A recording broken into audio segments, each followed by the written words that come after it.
మొదటిగా తండ్రి నా కృతజ్ఞతాస్తుతులు చెల్లిస్తూ ఉన్నాను.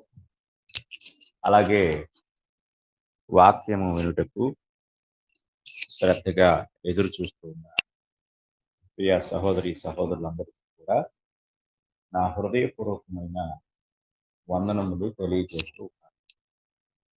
ప్రియమైన వాళ్ళారా, గడిచిన కొద్ది దినములుగా మనం సంఘము అనే అంశాన్ని నేర్చుకుంటున్నాం. అందులో భాగంగా సంఘము కొన్ని పోలికలతో పోల్చబడినట్టుగా మనం చూస్తా ఉన్నాం. సంఘము యొక్క పోలికలను గురించి మనము ఆలోచన చేసినట్లయితే సంఘము దేవుని వధువుగా లేక క్రీస్తు వధువుగా, సంఘము వివాహం చేసిన భార్యగా, సంఘము ద్రాక్ష తోటగా, సంఘము దేవుని మందగా, ఇలాగా అనేక పోలికలు మనము ధ్యానిస్తూ వచ్చాం. ఈరోజు సంఘము ఇంకా పోల్చబడిన కొన్ని విషయాలను దేవుని వాక్యం నుండి మనం చూద్దాం. సంఘము దేవుని రాజ్యము అని పిలువబడింది, అనగా దేవుని రాజ్యముగా పోల్చబడింది. అపోస్తులైన పౌలు గారు కొలస్సీయులకు రాసిన పత్రిక 1వ అధ్యాయము 3వ వచనాన్ని మనం చదువుకుంటే, ఆయన మనలను అంధకార సంబంధమైన అధికారంలో నుండి విడుదల చేసి తాను ప్రేమించిన తన కుమారుని యొక్క రాజ్య నివాసులనుగా చేసెను అని కొలస్సీ పత్రికలో పౌలు గారు కొలస్సీలో ఉన్న సంఘానికి రాస్తూ ఉన్నాడు. ఇది మనం చాలా జాగ్రత్తగా ఆలోచించవలసిన అయి ఉన్నాం.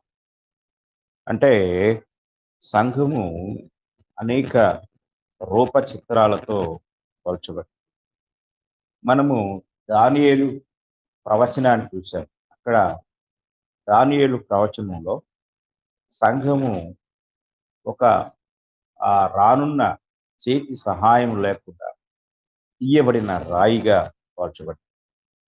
ఆ రాయి మహాభీకరమైన భయంకరమైన రూపంతో కూడిన విగ్రహాన్ని కూల్చివేసినట్టుగా. ఈలోక రాజ్యాలు ఒక భీకరమైన విగ్రహంతో పోల్చబడితే, పరలోక రాజ్యము చిన్న రాయితో పోల్చబడింది.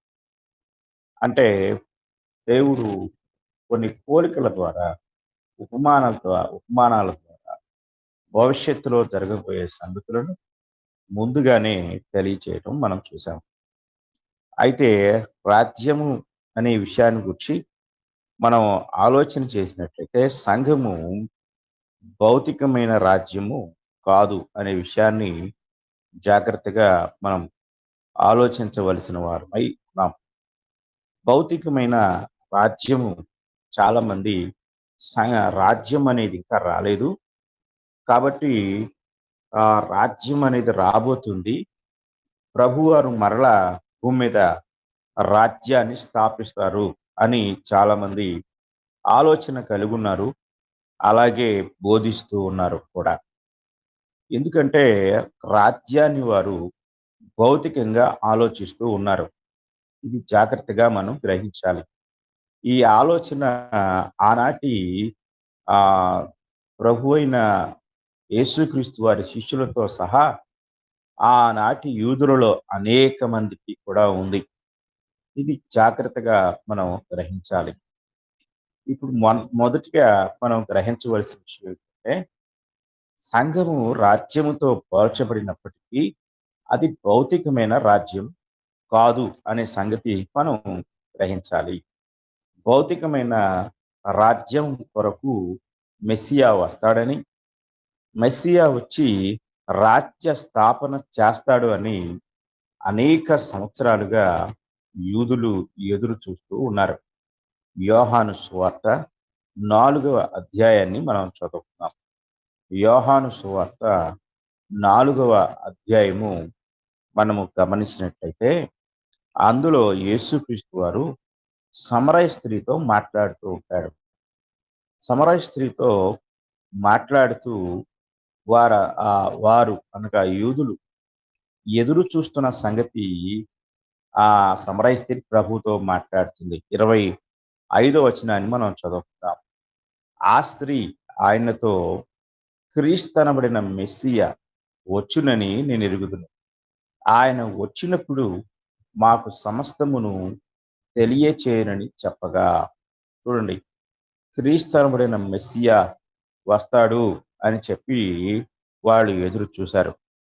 అలాగే అనేక సందర్భాల్లో యేసుక్రీస్తు వారిని ఒక సమరయ స్త్రీ, ఒక సురేఫెనకయ లేక కనాను దేశానికి చెందిన స్త్రీ, దావీదు కుమారుడా, నా కుమార్తె దయ్యం పట్టి బాధపడుతుంది, ఆమెను స్వస్థపరచమని అడిగింది. అలాగే మరి ఒక గుడ్డి భిక్షకుడు యేసుక్రీస్తు వారిని దావీదు కుమారుడా అని సంబోధించాడు. అలాగే ఇక మనం జాగ్రత్తగా పరిశీలన చేసినట్లయితే నతనీయేలు యేసుక్రీస్తు వారిను చూసి ఆయన ఇలా అంటూ ఉన్నాడు. చూడండి, యోహాను సువార్త మొదటి అధ్యాయము మనము గమనించినట్లయితే మొదటి అధ్యాయము 46వ వచనంలో అందుకు నతనీయేలు నజరేతులో నుండి మంచిదేదైనా రాగలదా అని అతని అడుగుగా, వచ్చి చూడమని ఫిలిప్పు అతనితో అనెను. యేసు నతనీయేలు తన యొద్దకు వచ్చుట చూచి, ఇదిగో ఇతడు నిజముగా ఇశ్రాయేలీయుడు, ఇతని యందు ఏ కపటమును లేదని అతని గుర్తు చెప్పాను.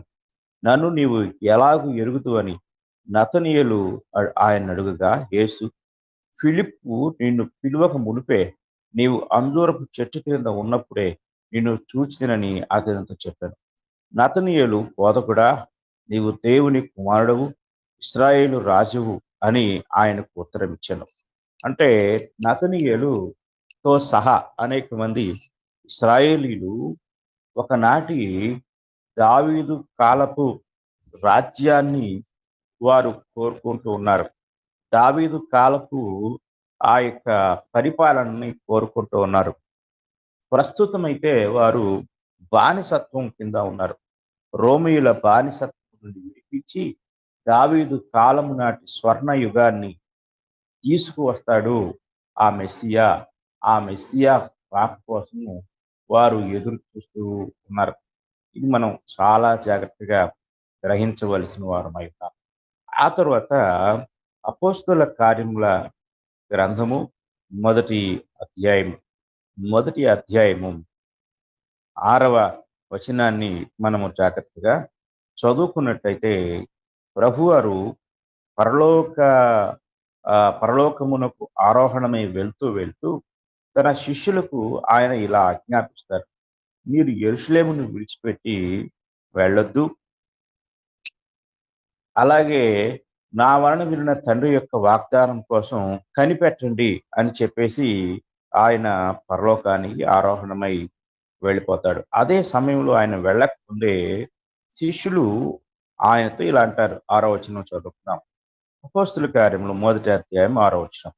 వారు కూడి వచ్చినప్పుడు, ప్రభువా, ఈ కాలం ముందు ఇశ్రాయేలునకు రాజ్యమును మరలా అనుగ్రహించటవా అని ఆయన అడుగుతా, ఆయన కాలములు సమయములు తండ్రి తన స్వాధీనమందు ఉంచుకొని ఉన్నాడు, వాటిని తెలుసుకున్నట మీ పని కాదు. ఇది ఆయన వారికి చెప్పిన మాట.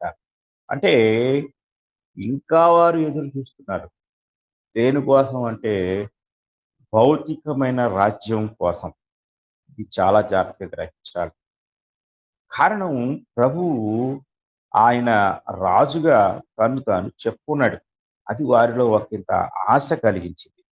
ఇది మనం ఒకసారి చదువుకుందాం. యోహాను సువార్త 18వ అధ్యాయం మనం చదువుకుందాం. యోహాను సువార్త 18వ అధ్యాయము 37వ వచనాన్ని మనం చదువుకుందాం. 37వ వచనములో, అందుకు పిలాతు, నీవు రాజువా అని ఆయన అడుగగా, యేసు నీవన్నట్టు నేను రాజునే సత్యమును గూర్చి సాక్ష్యం ఇచ్చుటకు నేను పుట్టి తిని అని యేసు ప్రభు చెప్పాడు. ఆయన నేను రాజునే అన్నప్పుడు పిలాతు బహుశా భయపడి ఉండొచ్చు. కానీ అక్కడే ప్రభు ఇంకొక మాట అన్నాడు. 36 వచనం చూస్తే, యేసు నా రాజ్యము ఈ లోక సంబంధమైనది కాదు.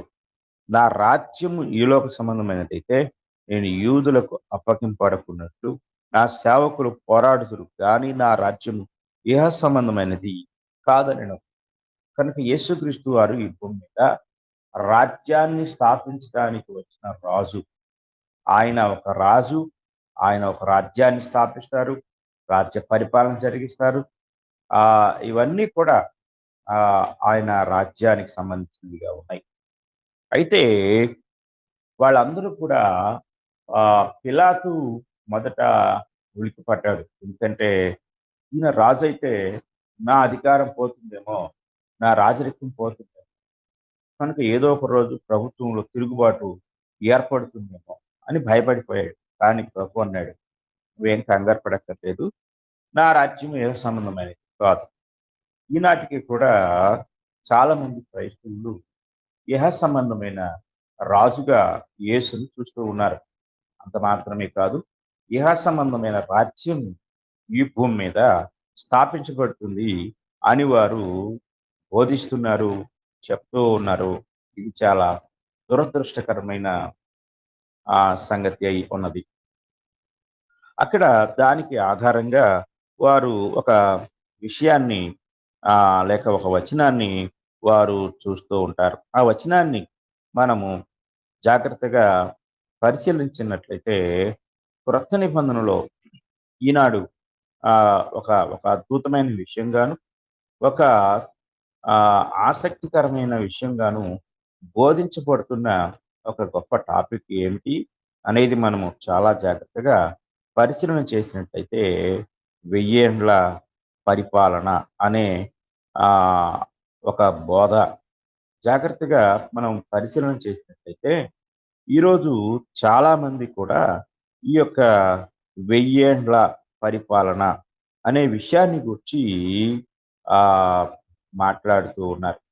కనుక జాగ్రత్తగా మనం ఆలోచించినప్పుడు వెయ్యేండ్ల అనే మాట ఈరోజు ఒక గొప్ప బోధగా మనకు కనపడతా ఉంది.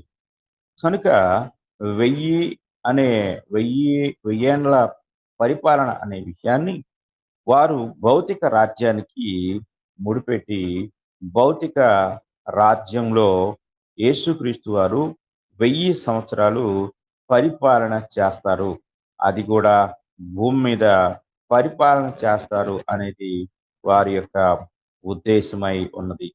దానికి ఆధారంగా యోహాను గారు రాసిన ప్రకటన గ్రంథము 20వ అధ్యాయము, ప్రకటన గ్రంథము 20వ అధ్యాయము 4వ వచనాన్ని మనం చదువుకున్నట్లయితే వారు ఈ వచనాన్ని ఆధారం చేసుకుంటారు.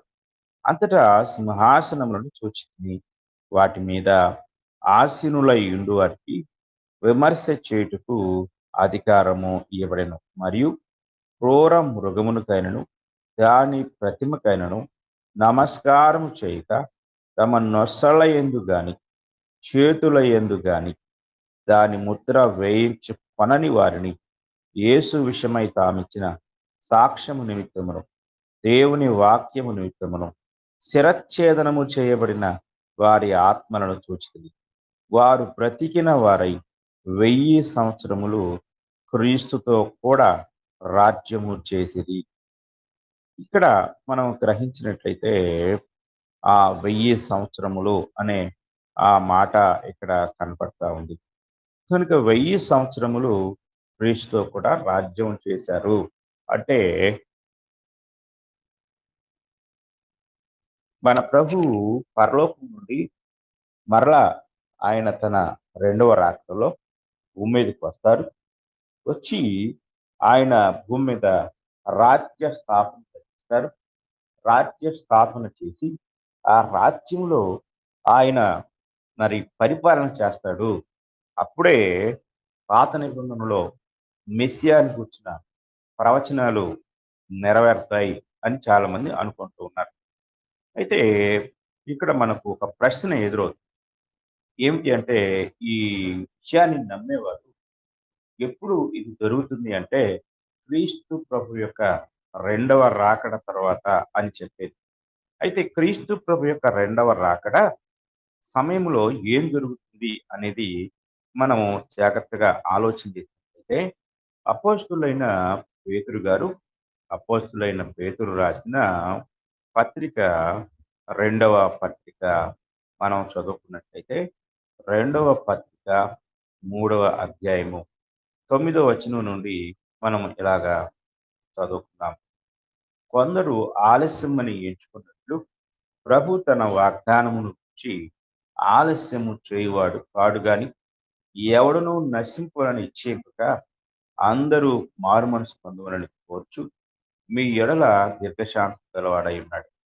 అయితే ప్రభు దినము దొంగ వచ్చినట్టు వచ్చును. ఆ దినమున ఆకాశములు మహాధ్వనితో గతించిపోవును, పంచభూతములు మిక్కటమైన వేండ్రముతో లయమైపోవును, భూమియు దాని మీద ఉన్న కృత్యములను కాలిపోవు. చూడండి ఏం జరుగుతుంది ఇక్కడ. ప్రభు దినము వస్తుంది. ఆ దినమున ఆకాశములు మహాధ్వనితో గతించిపోతాయి. పంచభూతములు గాలి, నీరు, అగ్ని, భూమి, ఆకాశం ఇవన్నీ పంచభూతములు అన్నారు. ఈ పంచభూతములనే ప్రకృతి అని మనం చూస్తాం. అంటే మానవుడు ఈ భూమి మీద మనుగడ కొనసాగించక ముందు, సృష్టించక ముందు దేవుడు ఈ పంచభూతములను ఆయన సృష్టించాడు. 5 ఎలిమెంట్స్ అంటారు. ఈ 5 ఎలిమెంట్స్ ని దేవుడు సృష్టించాడు. ఎందుకంటే ఈ 5 ఎలిమెంట్స్ పంచభూతములు లేకుండా మానవుని ఉనికి అసాధ్యం. కనుక మానవుడు నివసించడానికి భూమి కావాలి. అతడు బ్రతకటానికి ప్రాణవాయువైన గాలి కావాలి. అతడు బ్రతకటానికి ఆ ప్రాణానికి ఆధారమైన నీరు కావాలి. అలాగే అతడు బ్రతకటానికి ఆహారం కావాలంటే భూమి కావాలి. ఆ తర్వాత ఈ ప్రకృతి అంతా సమతుల్యంగా ఉండటానికి ఆకాశములో ఉన్న గ్రహాలు, ఉపగ్రహాలు, చంద్ర నక్షత్రాలు ఇవన్నీ కూడా పంచభూతాలుగా దేవుడు సృష్టించాడు. కనుక ఈ పంచభూతాలను తీసివేసిన తర్వాత మానవుడు ఎక్కడ నివసిస్తాడు అనే విషయాన్ని చాలా మంది గ్రహించలేకపోతూ ఉన్నారు. కనుక ఇంకొక మాట ఏమిటంటే యోహాను సువార్త 18వ అధ్యాయము 30వ వచనంలో యేసుక్రీస్తు వారు తన రాజ్యాన్ని గురించి మాట్లాడుతూ కరాఖండిగా, ఖచ్చితముగా, స్పష్టంగా చెప్పాడు. నా రాజ్యము ఈ లోక సంబంధమైనది కాదు అని చెప్పిన యేసుక్రీస్తు వారు మరలా భూమి మీద అనగా ఈ లోకంలో తన రాజ్యాన్ని ఎలా ఆయన స్థాపిస్తారు అనేది మనం గ్రహించాలి. కనుక ఈ లోక ఈ లోక సంబంధమైన రాజుగా ఆయన తన సైన్యాలతో ఆ ఆయుధాలతో అలాగే కిరీటాలతో గుర్రాలకి ఆయన వస్తాడు అని ఈనాటి కూడా అనేక ఆ చిత్రాలు అంటే ఏఐ చిత్రాలు అలాగే కొన్ని రూప చిత్రాలు గుహాత్మకంగా చిత్రీకరించి క్రీస్తు రాకడ మాట్లాడుతూ ఆయన ఒక మహాప్రకాశం గుర్రం మీద ఆయుధాలు ఈరోజు అనేక ఆ చిత్రాలను అయితే యేసుక్రీస్తు వారు ఏ రాజ్యాన్ని గురించి ఆయన మాట్లాడాడు, ఏ రాజ్యము ఆయన ఈ లోకంలో ఆయన స్థాపిస్తానని చెప్పాడు అనేది మనం గ్రహించాలి. యేసుక్రీస్తు వారి యొక్క రాజ్యం ఇహలోకం సంబంధం కాదు, కానీ అది ఇక్కడే స్థాపించబడింది. అది రాకడకు తర్వాత కాదు, కానీ రాకడ అలా స్థాపించబడింది అని చెప్పడానికి ఆధారం ఏమిటి? వలసలు మనం చదువుతున్నాం. వలసలు మొదటి అధ్యాయం 13 వలసలో ఉన్న పౌలు గారు మాట్లాడుతూ ఆయన అంధకార సంబంధంలోను విడుదల చెంది తాను ప్రేమించిన తన కుమారుని యొక్క రాజ్య నివాసులుగా చేస్తాడు అని చెప్పాలి.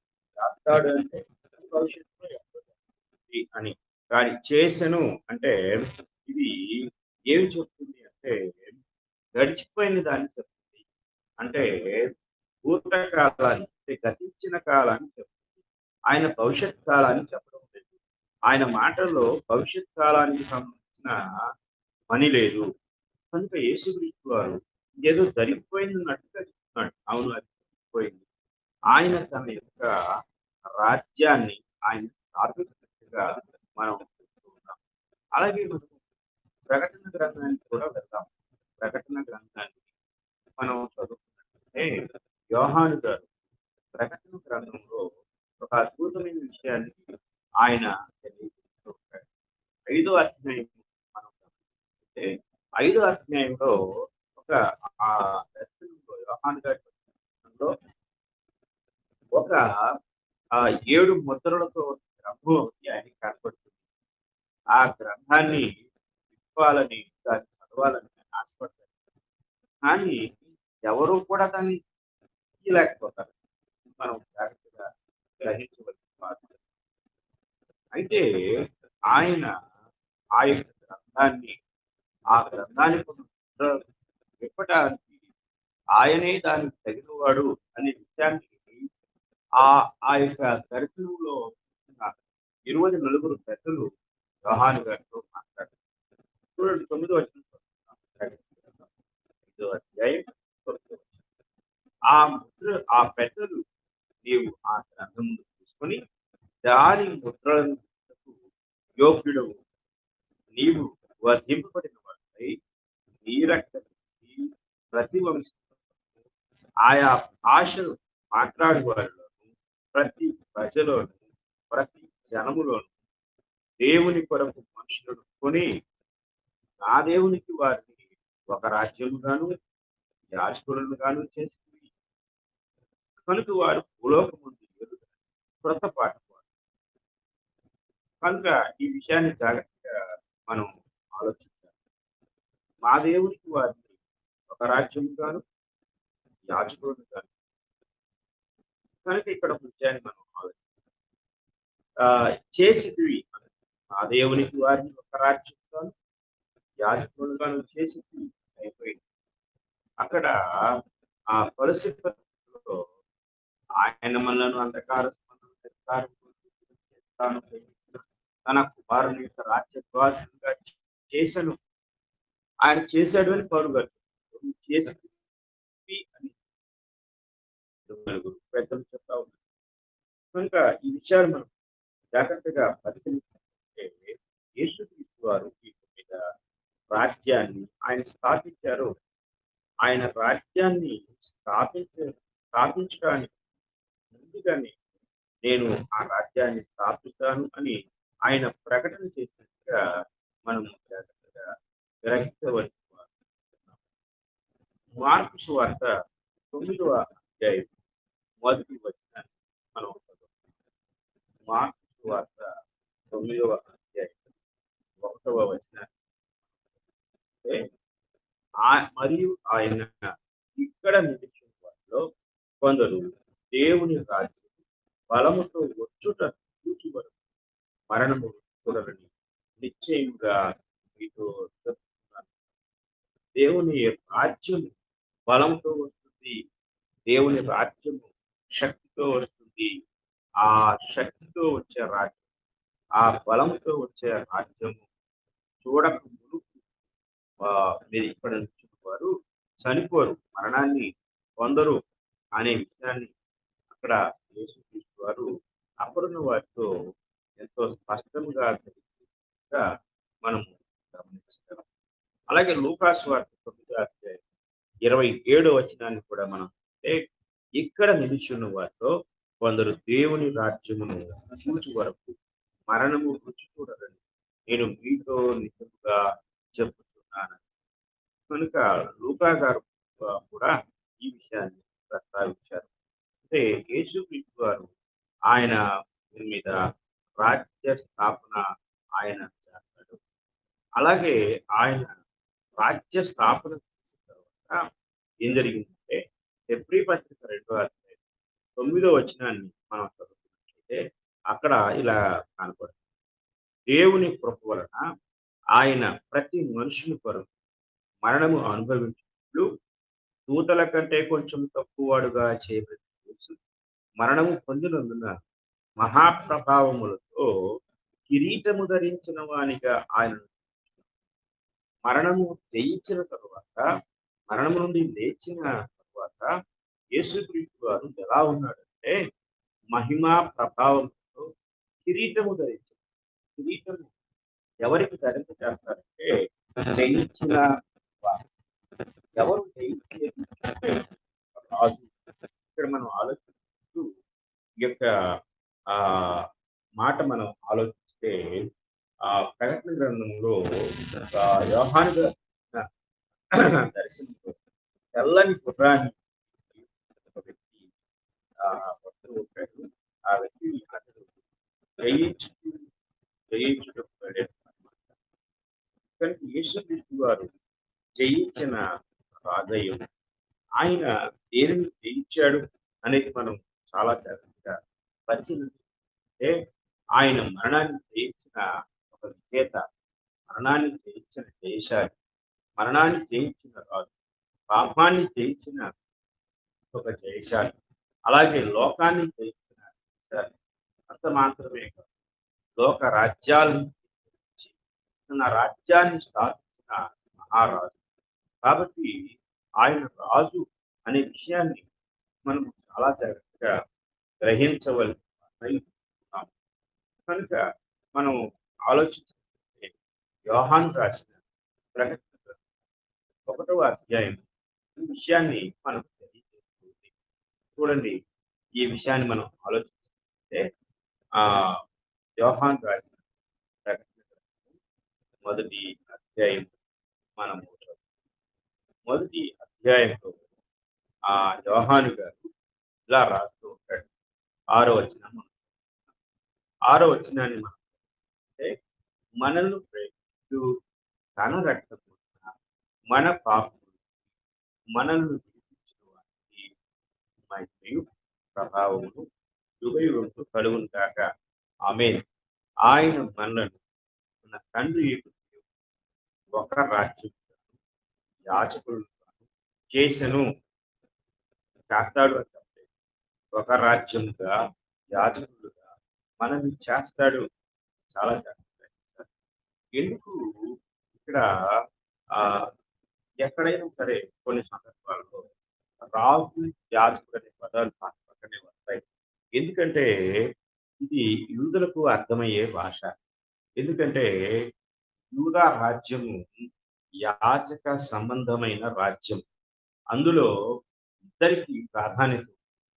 ఒకళ్ళు రాజులు, 2 యాజకులు. ఎందుకంటే పరిపాలించడానికి రాజును దేవుడు ఏర్పరుస్తాడు. అలాగే తనకు ప్రజలకు మధ్యవర్తిత్వాన్ని ఇంటర్సెషన్ జరిగించడానికి యాజకుని ఏర్పరుస్తున్నాడు.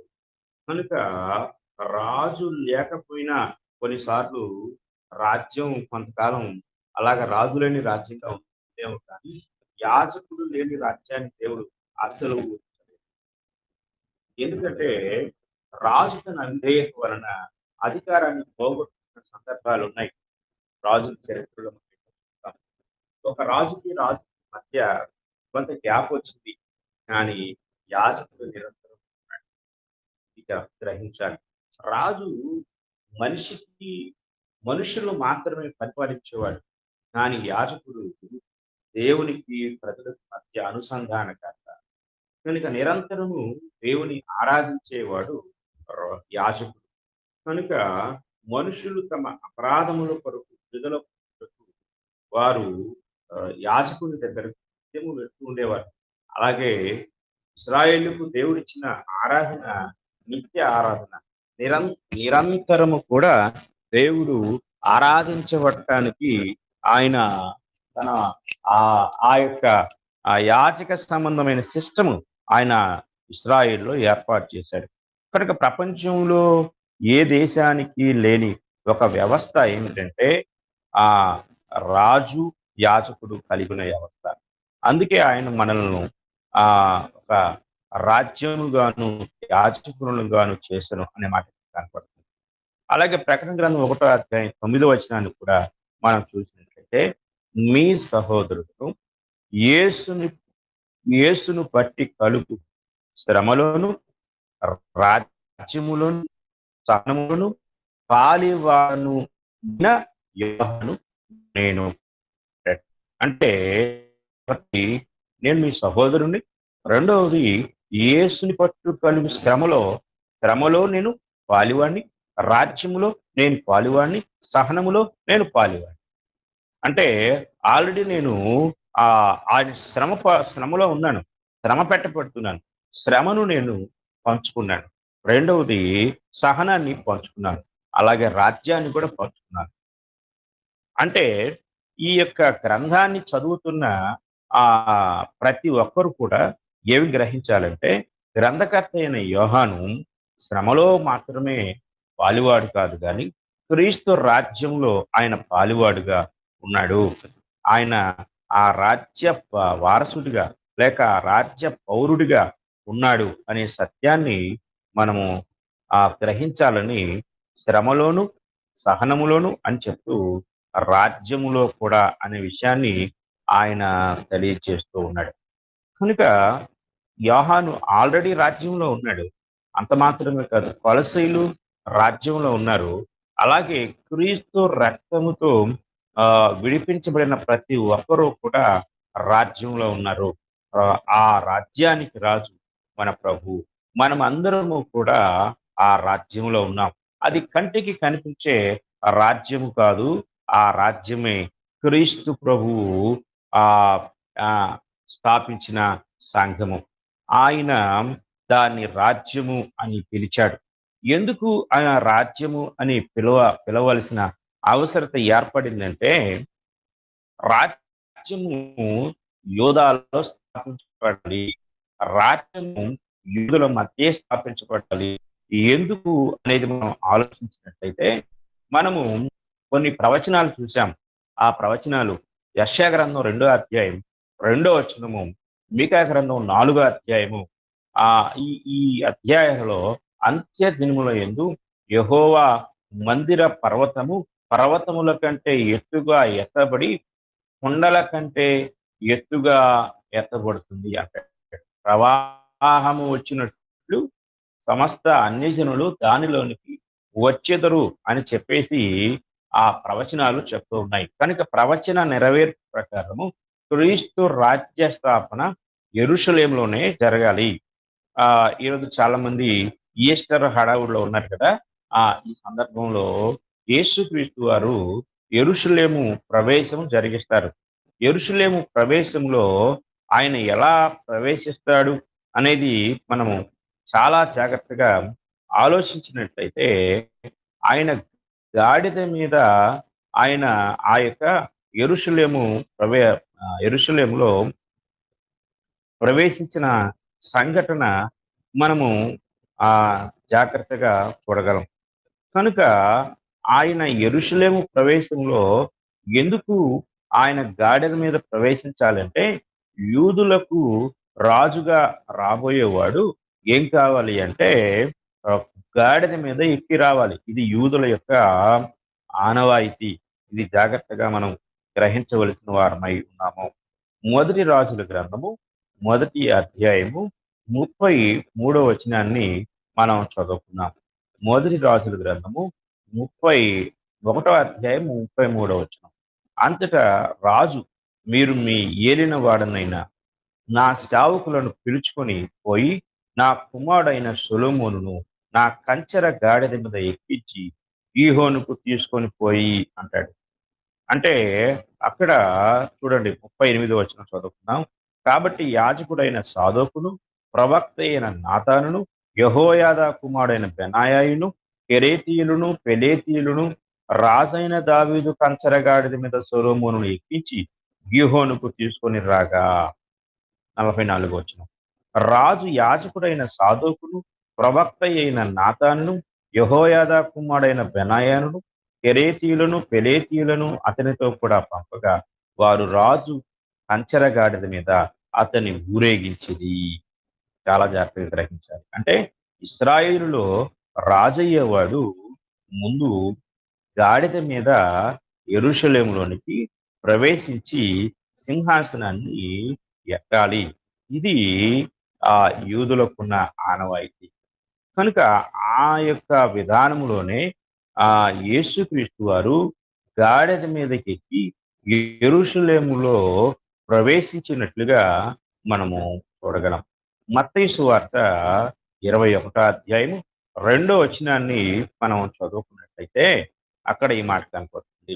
మీ ఎదుటనున్న గ్రామమునకు వెళ్ళుడి, వెళ్ళగానే కట్టబడి ఉన్న ఒక గాడిదయు దానితో ఉన్న ఒక గాడిద పిల్లయు మీకు కనబడును. వాటిని విప్పి నా ఎద్దుకు తోలుకొని రండి అని చెప్తాడు. 5వ వచనానికి వద్దాం. ఇదిగో నీ రాజు సాత్వికుడై గాడిదను భారవాహక పశువు పిల్ల అయిన చిన్న గాడిదను ఎక్కి నీ యొద్దకు వచ్చుచున్నాడని సియోను కుమారితో అనుడి అంటాడు. ఇది మనం జాగ్రత్తగా పరిశీలన చేసినట్లయితే ఈ మాటలు మనకి కనపడుతూ ఉంటాయి. చూడండి, యేసుక్రీస్తు వారు ఆ ఆ యొక్క ప్రవచనాల నెరవేర్పు ప్రకారం పైన 4వ వచనంలో ఇలా అంటాడు. ప్రవక్తల వలన చెప్పబడినది నెరవేరునట్టు ఇది జరిగెను. అదేమనగా ఇదిగో నీ రాజు సాత్వికుడై నీ రాజు అనే మాట. అంటే యేసుక్రీస్తు వారు రాజుగా ఆయన ఈ యొక్క రాజ్య స్థాపన జరిగిస్తాడు. రాజుగా యెరూషలేములో ప్రవేశిస్తాడని మీకా కొన్ని వందల సంవత్సరాల క్రితమే ప్రవచించాడు. మీకా ప్రవచన ప్రకారము ఆయన యెరూషలేములో ఒక దావీదు కుమారుని యొక్క ఆ స్థానములో యెరూషలేములో ప్రవేశిస్తూ ఉన్నాడు. రాజుగా ప్రవేశిస్తూ ఉన్నాడు. ఆయన ప్రవేశిస్తూ ఉన్నప్పుడు ఆ 10వ వచనాన్ని మనం చదువుకుందాము. ఆ ఆయన యెరూషలేములోనికి వచ్చినప్పుడు పట్టణమంతయు ఈయన ఎవరో అని కలవరపడెను. ఎందుకంటే ఇంతవరకు యేసుక్రీస్తుని గూర్చి వారికున్న ఆలోచన వేరు. ఇప్పుడు ఈయన వచ్చే విధానం చూస్తుంటే ఇది రాజు కదా ఇలా రావాల్సింది, ఎవరు ఈయన అని చెప్పి వారందరూ కూడా కలవరపడుతూ ఉన్నట్లుగా మనము గ్రహించగలం.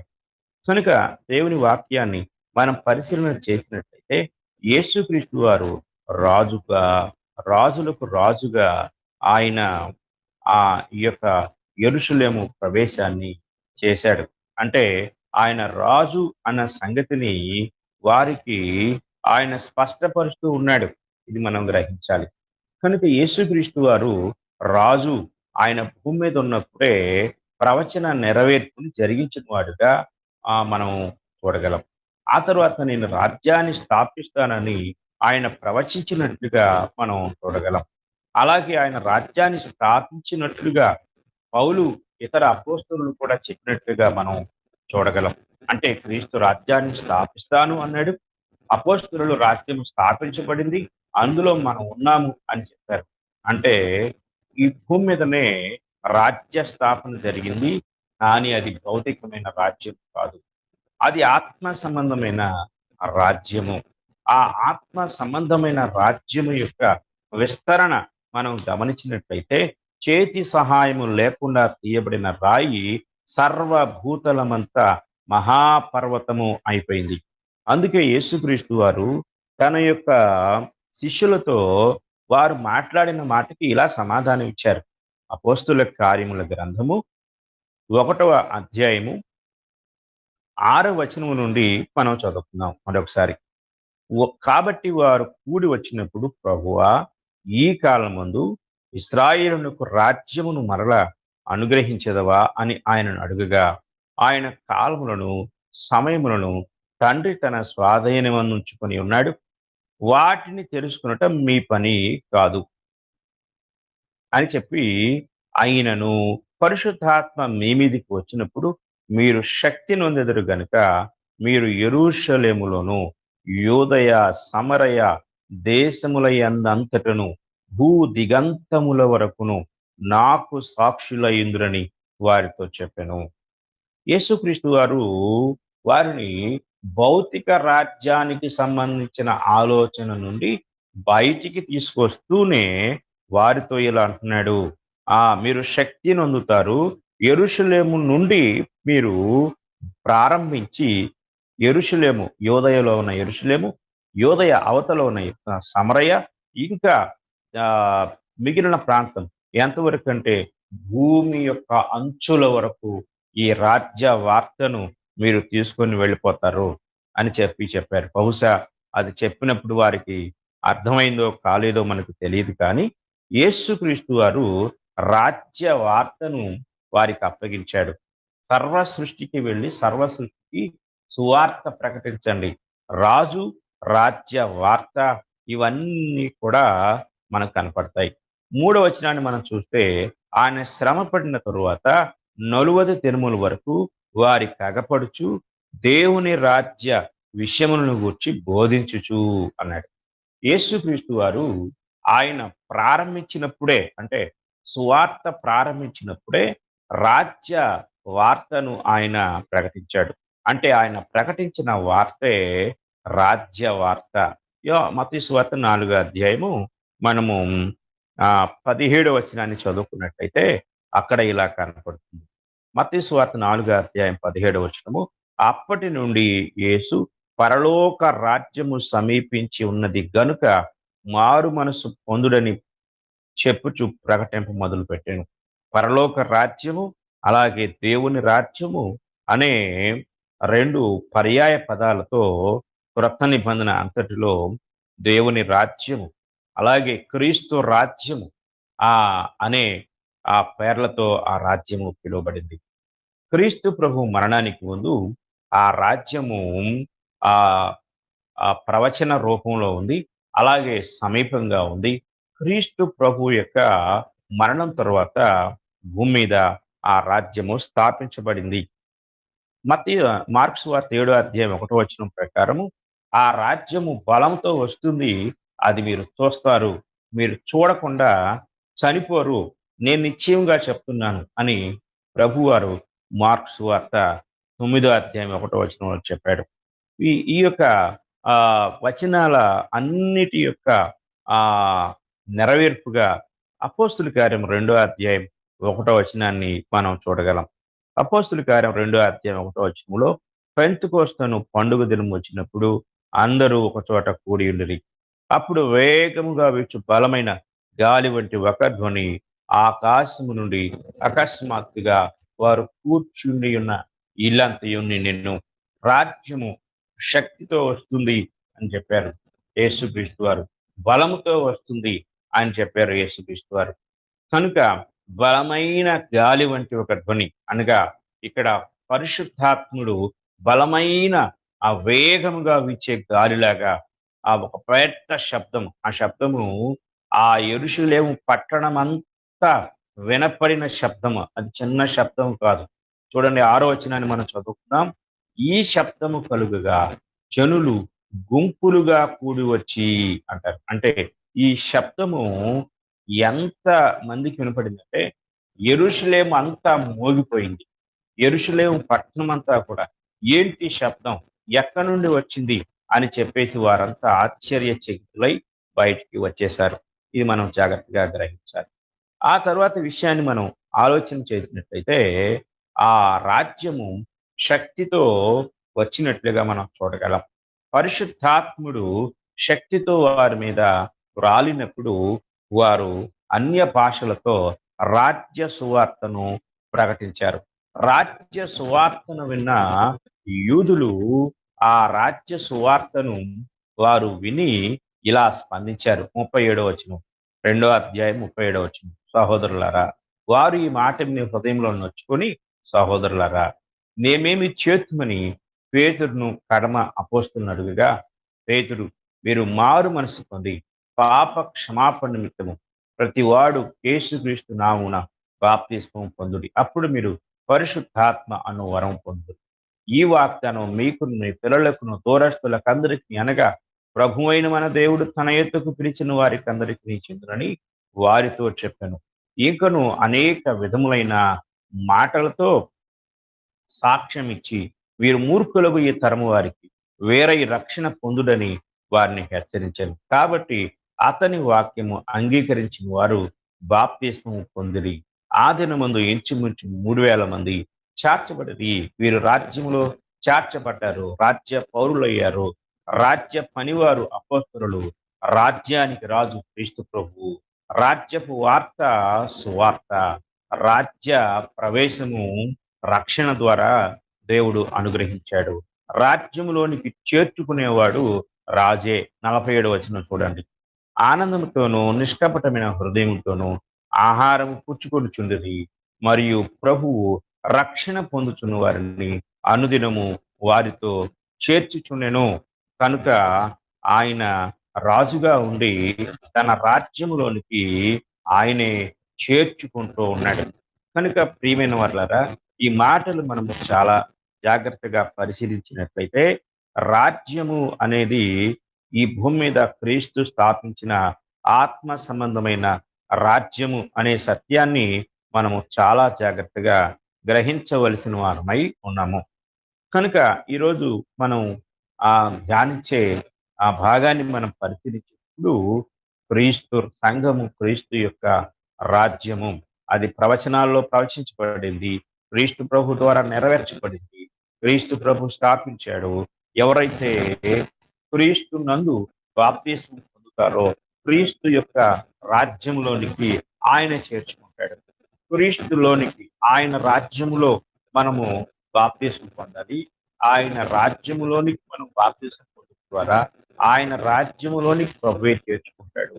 కనుక ప్రియమైన వాళ్ళారా, ఈ భూమి మీద అనేక రాజ్యాలు ఉన్నాయి. ఏ రాజ్యంలో ఉన్నావు? క్రీస్తు రాజ్యంలో ఉన్నావా? క్రీస్తు రాజ్యంలో చేరటానికి నువ్వు డబ్బు కట్టక్కర్లేదు, డిగ్రీలు పట్టుకొని రానక్కర్లేదు. కానీ క్రీస్తును నీ ప్రభుగా అంగీకరించి క్రీస్తు రాజ్యం అనబడిన ఆయన సంఘములోనికి వచ్చి ఆయన సంఘములో బాప్తిస్మం పొందడం ద్వారా నీవు ఆయన రాజ్యంలోనికి చేర్చబడి ఆయన రాజ్య పౌరసత్వాన్ని, ఆయన రాజ్యంలో ఉండే ఆశీర్వాదాలని దేవుడు నీకు అనుగ్రహిస్తాడు. ఇంకా ఎందరో ఈ సత్యాన్ని తెలుసుకోకుండా రాజ్యము స్థాపించబడింది అనే విషయం తెలుసుకోకుండా వారు ఇంకా రాజ్యము స్థాపించబడబోతుంది అంటున్నారు. ఒకవేళ రాజ్యము స్థాపించబడకపోతే ప్రభు చెప్పిన ప్రవచనం అబద్ధం అవుతుంది. ఎందుకంటే ఆయన అన్నాడు, ఇక్కడ నిలుచున్న వారు అంటే ఆ రోజు ప్రభు ముందు నిలుచున్న ఆయన బోధన వారిలో ఆయన చెప్పిన మాట, రాజ్యం బలంతో వచ్చి చూచు వరకు మరణము రుచి చూడరు అన్నాడు. అంటే చచ్చిపోరు అన్నాడు. అంటే రాజ్యము స్థాపించబడకపోతే అక్కడ ఆ బోధ విన్న అపోస్తలులు ఇంకా బ్రతికే ఉండాలి. కానీ అపోస్తలు అందరూ చనిపోయారు. అంటే అపోస్తలు చనిపోయారు కాబట్టి యేసుక్రీస్తు ప్రవచనం నెరవేరింది. ఒకవేళ యేసుక్రీస్తు ప్రవచనం నెరవేరకపోతే అపోస్తలులు బతికే ఉండాలి, లేదా ప్రభు ప్రవచనం అబద్ధమైన అయి ఉండాలి. కనుక మనం గ్రహించినట్లయితే ఆయన చెప్పిన రాజ్యము భౌతికమైన రాజ్యము కాదు, భూలోకంలోనే స్థాపించబడిన ఆత్మ సంబంధమైన రాజ్యము. కనుక ఆ రాజ్యాన్ని కూర్చిన సత్యాలను మనం వింటూ ఉన్నాము. కనుక సంఘము రాజ్యముతో పోల్చబడింది. కనుక రాజ్యానికి రాజు క్రీస్తు మాత్రమే. నీవు ఆ రాజ్యములో ఉంటే ఆయన పరిపాలన చెందుతావు. మనుషుల రాజ్యంలో ఉంటే, మనుషులు స్థాపించిన సంఘంలో ఉంటే, మనుషుల పరిపాలనలో, మనుషుల క్రమంలో, మనుషుల సిద్ధాంతములో నీవు ఉంటావు. అలాగే క్రీస్తు రాజ్యానికి ఒక చట్టం కూడా ఉంది, అదే క్రొత్త నిబంధన. క్రొత్త నిబంధన ఏదైతే బోధిస్తుందో అది క్రీస్తు రాజ్య చట్టం. కనుక క్రొత్త నిబంధనలో మనము ఏ రాజ్యాన్ని గురించి వింటున్నామో ఆ రాజ్య చట్టం ఏమిటో, ఆ రాజ్యానికి రాజైన క్రీస్తును ఎలా ఆరాధించాలో ఇవన్నీ కూడా క్రొత్త నిబంధన మనకు చెప్తుంది. కనుక క్రొత్త నిబంధన అనుసరించి మానవ రాజ్యము కాక దేవుని రాజ్యమని పిలువబడిన క్రీస్తు రాజ్యమే క్రీస్తు సంఘము. కనుక క్రీస్తు రాజ్యముగా మరి పోల్చబడిన క్రీస్తు ప్రభు యొక్క సంఘములోనికి బాప్తిస్మం పొందుట ద్వారా నీవు ప్రవేశించినట్లయితే ఆయన నీకు రాజు అవుతాడు. ఆయన రాజ్యంలో నీవు ఉంటావు. ఆయన పరిపాలన కింద నీవు ఉంటావు. ఆయన పరిపాలన నీకు ఆ నీతిని అనుగ్రహిస్తుంది, మహిమను అనుగ్రహిస్తుంది. ఆయన నీ బాష్ప బిందువులను తుడిచివేస్తాడు. ఆ రాజ్యాన్ని ఆయన పరలోకంలో క్రీస్తు రాకడలో ఆయన తన రాజ్యాన్ని తీసుకుని వెళ్ళి తండ్రికి అప్పగిస్తాడు. చూడండి, కొరింథీయులకు రాసిన మొదటి పత్రిక 15వ అధ్యాయాన్ని మనం చదువుకుందాం. కొరింథీయులకు రాసిన మొదటి పత్రిక 15వ అధ్యాయంలో యేసుక్రీస్తు వారు క్రీస్తు ప్రభు యొక్క రాజ్యాన్ని గురించి ఆయన మాట్లాడుతూ ఇలాగా ఆ రాజ్య అప్పగింతను గురించి ఆయన చెప్తూ ఉంటాడు. చూడండి, మనం 25వ వచనం నుండి చదువుకుందాం. చూడండి, 24వ వచనం.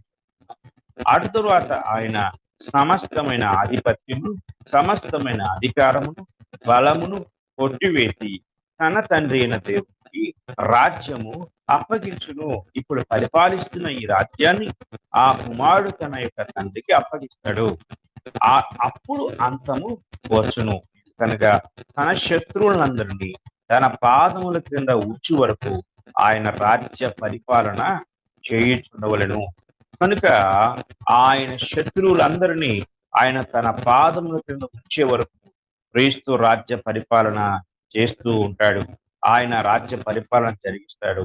ఆ తరువాత తన రెండవ రాకడలో ఈ భూమి మీద స్థాపించిన ఆయన రాజ్యాన్ని తీసుకుని వెళ్ళి తండ్రికి అప్పగిస్తాడు.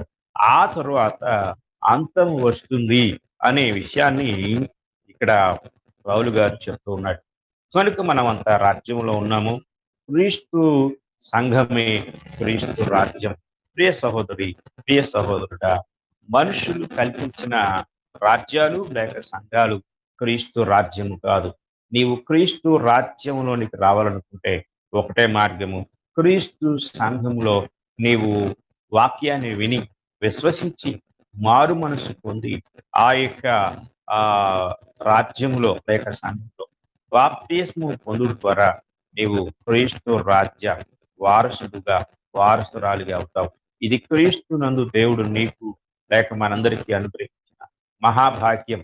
ఈ మహాభాగ్యాన్ని ప్రతి ఒక్కరు కూడా సొంతం చేసుకోవాలని, ఈ మహాభాగ్యంలో ప్రతి ఒక్కరూ పాలుగుంపులు పొందాలని, ఇట్టి గొప్ప భాగ్యాన్ని అనుగ్రహించిన దేవునికి నా కృతజ్ఞతలు తెలియజేస్తూ ఈ మాటలు ముగిస్తున్నాను.